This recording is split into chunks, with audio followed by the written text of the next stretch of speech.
Housing Histories Working Women.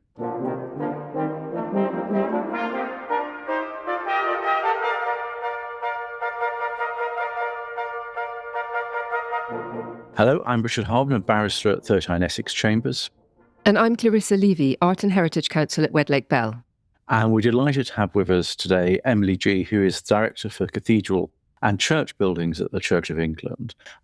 She's here to discuss her new book, which looks at one way in which changing women's roles at work have affected buildings and our heritage. Hello, Emily. Hello. Hi. Nice to be here. So just to start, in terms of our topic, where and when are we and what's changing? So we're in the later 19th century and into the early 20th century. And this was a time of dramatic social change for women in many ways, particularly as they were entering the workforce in ways that they hadn't done before, the paid workforce, that is. And this book, Hostel, House and Chambers, is really about the response to the housing crisis that brought to bear on the lives of women in London in particular, but also in other cities in England and around the world. Just for a few statistics, in 1861, there were 279 women working as clerks. And by 1911, there were 124,000. And that plays out across other similar working roles and professions. Women start being employed much more so as nurses, as teachers, clerks, shop assistants, all connecting really with other developments in that time of department stores and offices and obviously schools and hospitals. So this dramatic rise meant that women were working in cities in much greater numbers, and that brought a huge impact because, of course, they needed somewhere to live. And this is the London, late Victorian, you think Sherlock Holmes and so on. It's that sort of massive imperial city. But how does that workforce accommodate itself? Where does it live? Well, that was very much the question on many people's minds, particularly campaigners who saw this as a really important kind of social and moral challenge that needed to be solved with women and on behalf of women. We see, as you say, offices in vast numbers. It's also a time of great invention. We have telephones, we have telegraphs, we have this bringing new kinds of buildings, offices, telephone exchanges, and women were perfect to work in these. They came to London in huge numbers, often unaccompanied. They weren't yet and perhaps never were to be married, and they weren't living with their families, as was considered sort of the socially proprietorial thing to do. So they needed to live somewhere on their own. And vast numbers of single working women introduced quite a moral challenge for society. There was great concern about where shall she live. Indeed, that was the title of a fantastic book by a social campaigner from Oldham, Mary Higgs and Edward Hayward, who wrote that book. They had started off thinking particularly about where to house women who were sort of at risk of being destitute. And then they realised through this extraordinary kind of social investigations that they did that actually it was this new class of what they call lower waged working women who actually needed housing in vast numbers. And they started thinking about what architectural responses to that might be. Where shall she live? It's a wonderful polemical text. Look it up. I mean, the point, I suppose, is that women are not going to be able to come in these numbers or at all if they're not going to have somewhere safe to live. They need to be kept safe. So what sort of accommodation was provided for them then? It starts to be a sort of question from the mid-19th century. And there's an amazing example, actually, really close to where we are here on Hatton Garden that was published in 1849, showing how a typical sort of middle-class London townhouse could be converted to a home for large numbers of women. In this case, about 57 women were accommodated in one townhouse. And it remains silent on the reasons for this, but it just shows two beautifully aligned floor plans, one a regular townhouse, its pair showing lots of little tiny cubicles. And that sort of remains a sort of isolation of an idea until the 1870s when women started campaigning in their own journals. There's some wonderful stories for what they called a castle in the air. And there's endless iterations of what that might be like and how we might get together to build such a thing. And that really comes to pass in the shape of what we call ladies' residential chambers in the 1870s and 1880s, which start to appear in London. Pretty large scale, not dissimilar from sort of mansion flats from the outside, big grand red brick affairs that very much suited the architecture of the neighbourhoods, but had lots and lots of small rooms of varying sizes and communal spaces. And that's where this new building type really starts to be born and start its journey. So it sounds like if you go around central London, those sorts of really big buildings, and which that's just sort of take as being flats, but it's a bit more complicated than that. Yes, I think so. I mean, architecturally, these, if we take the ladies' residential chambers, for example, which start to be constructed in the 1870s, 1880s in neighborhoods like Marylebone, in Fitzrovia, in Chelsea.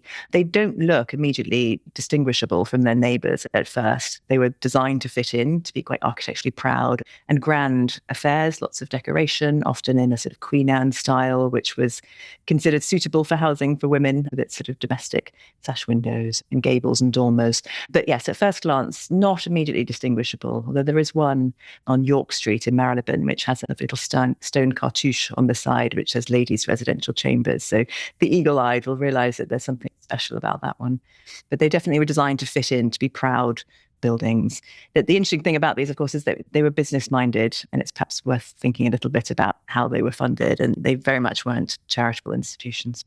So we have the ladies' residential chambers, 1870s, 1880s. How does that evolve? They are very large scale. So they're accommodating sort of 100, 200 women. But there was definitely a sense that there wasn't enough of that housing available. It's worth mentioning that this was running alongside some of the more institutional setups run by Christian and other organizations in the 19th century. So Young Women's Christian Associations and the Homes for Working Girls, they were all playing their part in contributing a sort of housing stock, but there certainly wasn't enough. And even though they did suit a range of different pockets, there was a sense that actually something more affordable was needed. So we start to see around 1900, when there's an even greater shift in the numbers of women working in cities, we start to see a campaign for more practical solutions that could be built in greater numbers and to suit a wider range of pockets. And what was that sort of accommodation like inside, and how do people live? This is really, I think, one of the most interesting aspects. As I said, you weren't immediately distinguishable from the outside, but when you go inside or indeed look at the floor plans of these buildings from the time, we realize what a distinctive and quite pioneering building type that they are. We know that there was a lot of housing at the time for men for single working men to live communally. And that was definitely a model in the minds of those who championed and campaigned for this kind of housing. The Rowton houses will be familiar to listeners, and the London County Council hostels for working men, which again, are big, dramatic sort of architectural beacons in central London, in Covent Garden, in Camden, in areas like that. And so that idea of housing lots of people efficiently was seen in housing for men. But with the women's chambers, there was a sense that actually there needed to be greater areas for communal living.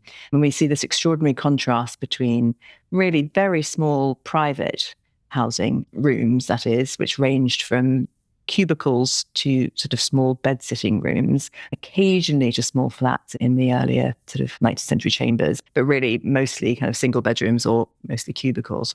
So women were having an absolutely tiny amount of private space. And this was set alongside some really generous and quite lovely, is that the rare photographs show us communal areas. So that contrast was quite great. And I think that allowed women to have a sort of much more communal existence together, and to essentially sort of enlarge the middle class sitting rooms of the country into very large communal areas where women could sit and read and sew and paint and no doubt discuss the matters of the day together.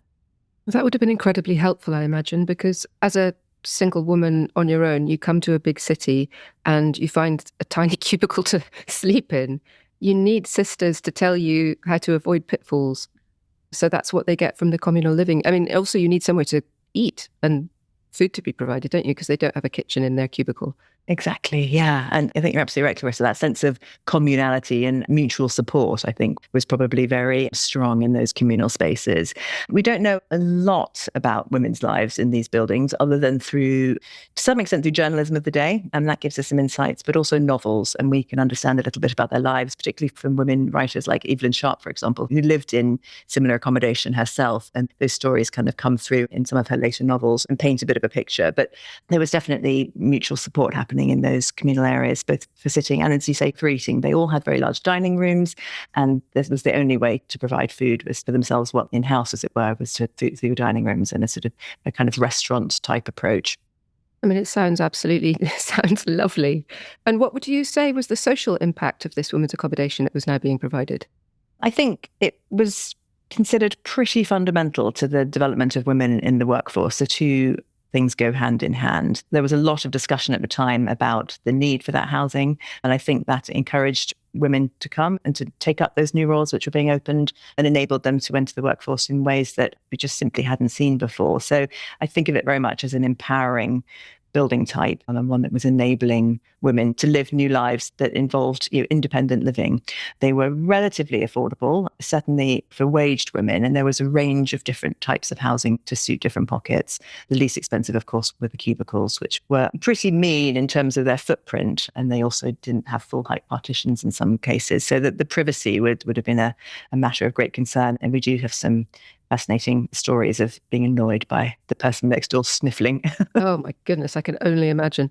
I mean, it seems to me that alongside the two requirements, you need to be safe, but you also need to be able to tell your parents and your family that it's going to be a respectable life for you to go to the big city and make your own way. So the respectability of these places seems to me to be completely key. Absolutely, yeah. And we see that coming through in a number of ways. One is architecturally. We talked about how they were quite handsome establishments with sort of proud facades. I'll come back to that in a minute. But also the presence of superintendents. So while women were utterly living independently in these buildings, there was always a superintendent, always a woman. These were quite amazing characters. There's one particular superintendent who really helped shape the building type. She moved through various companies from one house to the next, and I'm sure was very much involved in helping to sort of influence the design of improvements that came from one to the other. So she was always there and had a very sort of strategically sited room by the entrance. And there is some discussion about rules and things, but I think it was very much a sort of enabling presence, as you say, perhaps to reassure family back home as well. Just on the facade point, it's worth sort of thinking that from the front, the buildings were very handsome, but often the return elevations immediately revealed a very different situation. So quite stark, lots of small windows, and you get it's very sort of almost sort of barracks-like elevations from the side elevations, which weren't expected to be seen quite so much, but definitely proud facades that were reassuring and comfortable. You mentioned companies and ownership. Who was providing this accommodation? So there were lots of campaigners. There were campaigners for municipal housing and then also for private institutions. And it's perhaps worth just sort of stepping aside and thinking about the municipal picture briefly, because that was the first thought, that actually cities should be providing housing for working women. And Mary Higgs, who I mentioned earlier, and other campaigners were really great champions of this concept that cities should provide. And some cities did. Manchester built an excellent women's lodging house, one of the first ones in 1910. But London really failed despite several decades of trying very hard to create some housing for sort of low-waged working women, and it never managed to do so. It did create 3 big grand working men's lodging houses, and that was sort of seen as the model. But I think there was this idea that actually they needed to be financially self-sufficient, and that was just not considered to be achievable despite many attempts by the London County Council to bring something to bear. So we don't have any municipal women's lodging houses or hostels in the capital. But those who stepped in were a mixture of sort of campaigners, of aristocrats, of sort of philanthropically minded women and men who got together and set up limited dividend companies, which they made a sort of great call for capital investment in those and encouraged women to play their part by renting the rooms. So they were very much set up as business-minded enterprises. And I think that was all part of the idea that actually women were empowering themselves by sustaining these companies, that they would allow them to live. And it was all quite a good ecosystem. They definitely weren't charitable affairs. And that was very clear in the discussions at the time. So limited dividend company. It was Brabazon House, Ladies Residential Dwellings Company, all these very long, wonderfully sort of Victorian Edwardian business names, and they really saved the day. We do have slightly later on this long-running sort of narrative of the campaign to get municipal housing did come to pass, not through the LCC, but through the private philanthropy of an amazing woman, a Jewish philanthropist called Ada Lewis, who in her will left a vast sum for the housing of working women. And that was taken to fund the first kind of municipal style women's lodging house, which is named after her, the Ada Lewis Women's Lodging House. It's in Elephant and Castle and it's still there today. And that was sort of heralded as the first municipal style accommodation, very much modelled on the men's lodging houses, but privately funded, not through the London County Council. And alongside all of this, there is women's suffrage. How does that link in with the accommodation of their lodgings? You know, women's lodgings are not being provided by councils, whereas men's are. Does that tie in with women's suffrage? Absolutely, yeah. There's quite a clear link between those who were supporting women's right to vote and supporting women's lodging houses because of this really strong ecosystem of female empowerment, that education leads to employment, employment requires residences, and that women joining society in that way will further the case for women to vote. So we do see that a number of women's suffrage magazines and newspapers were very committed to the idea of making a very strong link between the need for women's housing to enable them to work and sort of take their full place in society. And there was great celebration with the opening of each lodging house in the sort of women's suffrage press. So it's literally just all these movements progressing side by side. Yeah, there was a lot of coordination. It doesn't mean that everyone had the same views, of course, and there's some lovely imaginings, really, but backed up by some letters to the paper where clearly suffragists and suffragettes were living in the same accommodation together. So very strong views about the methods towards women's right to vote were being written and expressed in the newspaper from the same addresses. So I love to imagine sort of robust conversations in the communal dining rooms of issues for the day. But yeah, there was definitely sort of a hand in hand between the sort of empowering architecture. Well, so it's a way of discussing, in a sense, you can see sort of political debate happening and associations formed out of that proximity, but also in a sense an illustration of a consequence of women not being able to vote and women not being councillors, that the men who were voting and the men who were councillors were focusing on men's lodging accommodation, not on women. I think so, yeah. I mean, they did try really hard under county council. There's extraordinary sort of stories in the minutes that they kept sort of putting schemes to the Secretary of State that always sort of fell foul of this financial sustainability rule, I think, more than a kind of, because there was a strong sense about the moral need for London to play its part. And they were thinking very much about what types of women. And there was a very strong sense that actually, in sort of social segregation of the time, that housing for women who were sort of flower sellers and working in slightly more manual roles shouldn't be accommodated with women who were taking on the new kind of secretarial and clerical roles. So there was a really clear presumption from the LCC that was not appropriate. But it also meant, therefore, that they weren't able to build houses that were large enough to have all those women living together. And in the end, despite many attempts, both classes of women were kept out of municipal housing in London. So where were the flower sellers living? It's a great question. I mean, lots of people would live at home with families. There were also larger scale, slightly less expensive lodging houses and common lodging houses, which women were living in. There were some big Salvation Army hostels in parts of London. So there was different type of accommodation for working class women, but they also were in sort of slightly less comfortable common lodging houses. And that was there. But this was quite innovative about these styles of chambers. And then hostels was that they were really accommodating sort of middle class and lower middle class women who were able to live at a slightly greater scale. Some of these were accommodating to 250 women at their peak. And it was definitely enabling a way of life. There's a lovely quote just outside here in Chancery Lane that this whole new way of women occupying the city and this shift, particularly from 1900, where they were just so much more visible in the streets, walking to work, cycling to work. The rise of cycling is a really significant moment. And again, a sort of obvious coincidence. But in 1894, they described in London, the headquarters of women who typewrite are in and around Chancery Lane.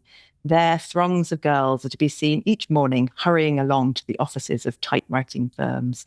So this sense of women kind of occupying the streets in a new way and sort of taking their place in cities was a really powerful visual image, I think. The description of the lodgings, it sounds a lot like I imagine boarding school.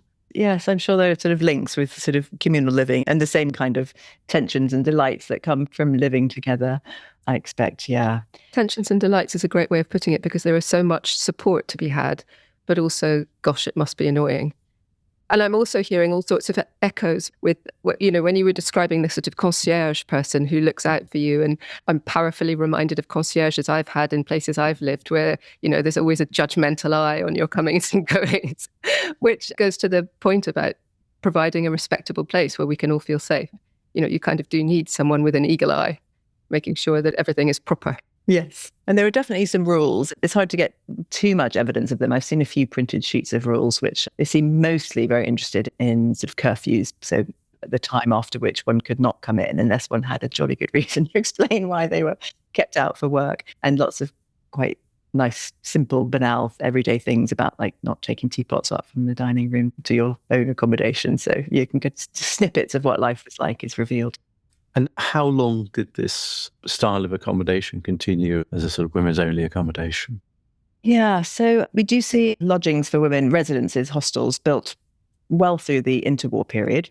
And there's expansion out into the suburbs, as you might imagine, and the same kind of model taken, but on a slightly larger scale, out in places like Hampstead Garden suburb and Highgate, and Herne Hill, where some really interesting later 1910s and 1920s accommodation was built. And then in West London, there are a few areas where we see in the 1930s and 1940s, sort of modernist examples as well. Some still taking the name of Ada Lewis. So her legacy kind of continues through. And we get very similar floor plans, but dressed in a kind of stripped, modern aesthetic. So the concept continues, really that which was born in the kind of 1870s, we still see into the 1930s. They were, of course, tremendously useful and requisitioned for even greater numbers of women during the First World War. And you see a bit of mixing of genders as well, with sort of army accommodation in some of the sort of male soldiers and some of the women's lodging houses in Bloomsbury, for example. But after the Second World War, it definitely dies out as a sort of purpose-built building type. And I think there are more freedoms and different ways of living in flats and in more kind of sort of mixed gender examples that were considered socially acceptable at that time. And how many of these buildings survive? It's hard to have a precise number because I don't have a precise number of how many were built, but I know of about 170 sort of purpose-built lodging houses, and most of them seem to still be around in London. Some were converted from existing housing stock. So we know of the total number that was being accommodated. They were converted townhouses, for example, and they have kind of slipped back into either single family use or conversion to offices. So they remain quite invisible in the streetscape.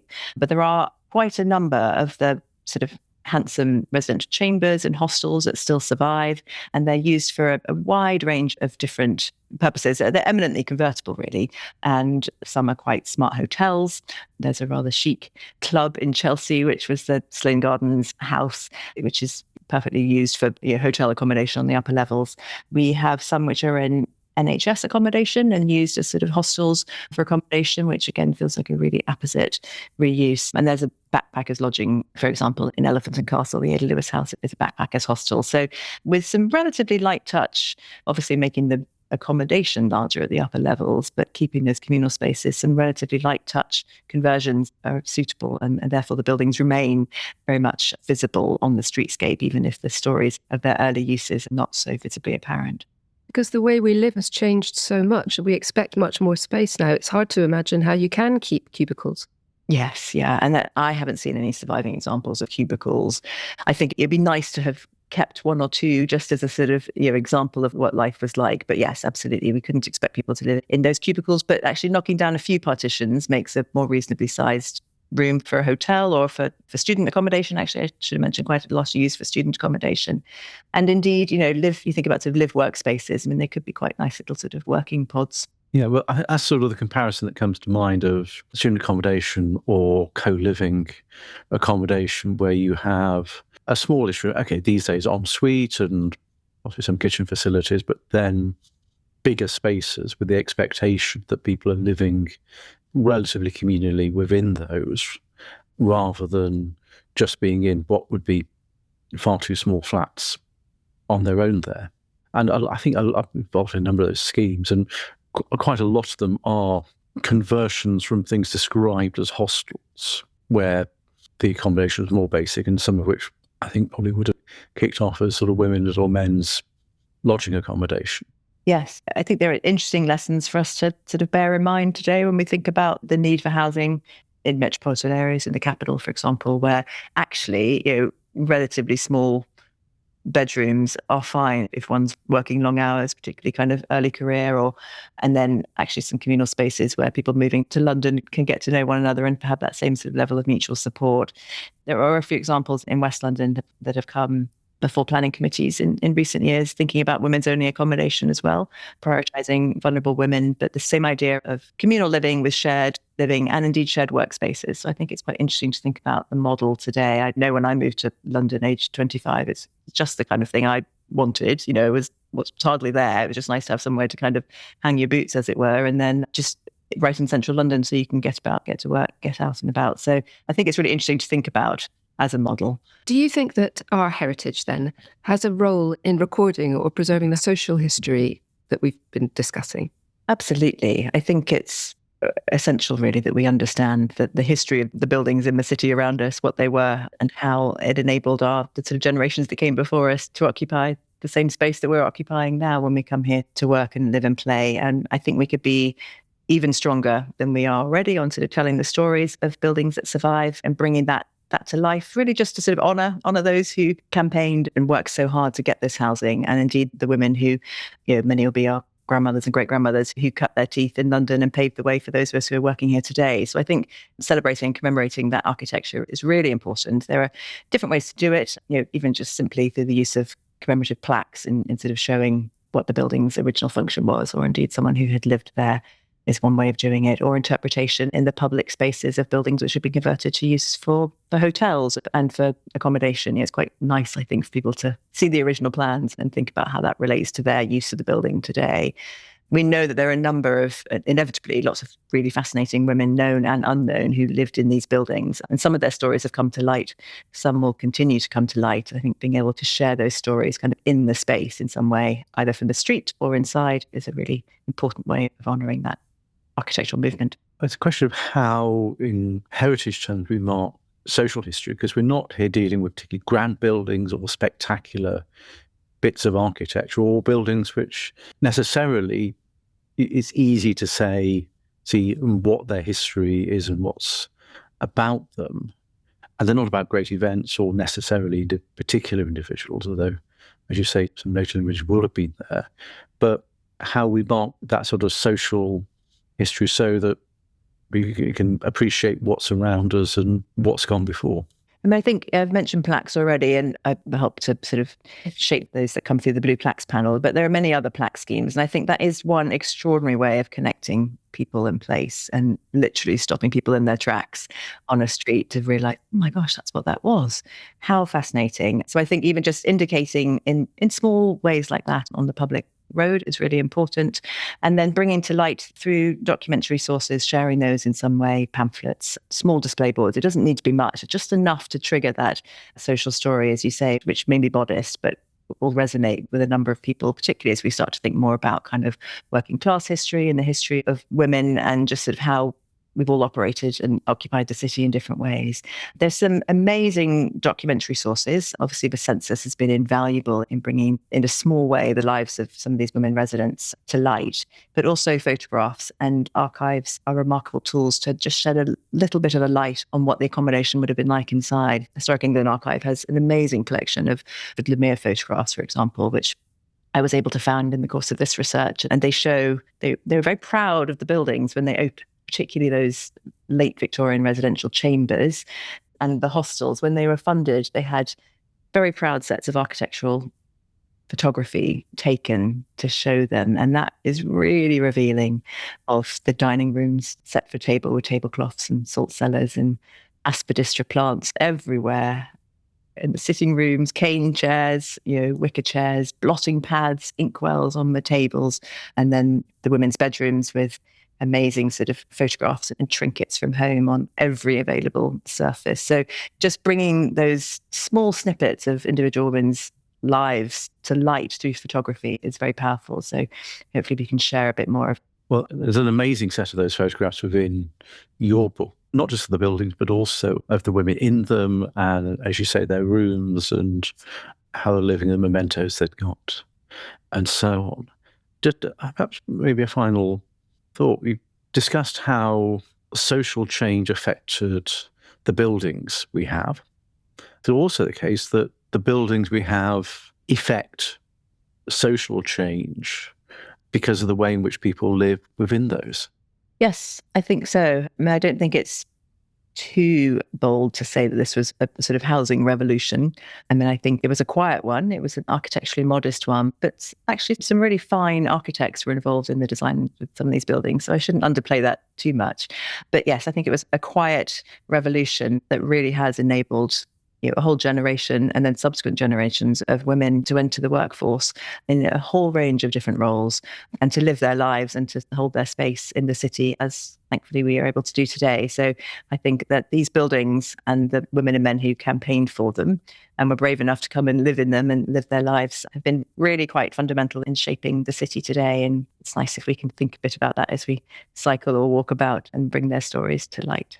Emily, thank you very much indeed. It's a fascinating book, and thank you for coming in to talk about it. Thank you very much. It's been a pleasure. Thank you for listening to the Art and Heritage Law Contested Heritage. Please do follow or subscribe on Apple or Spotify podcasts to enjoy more shows. We have a new podcast out every fortnight.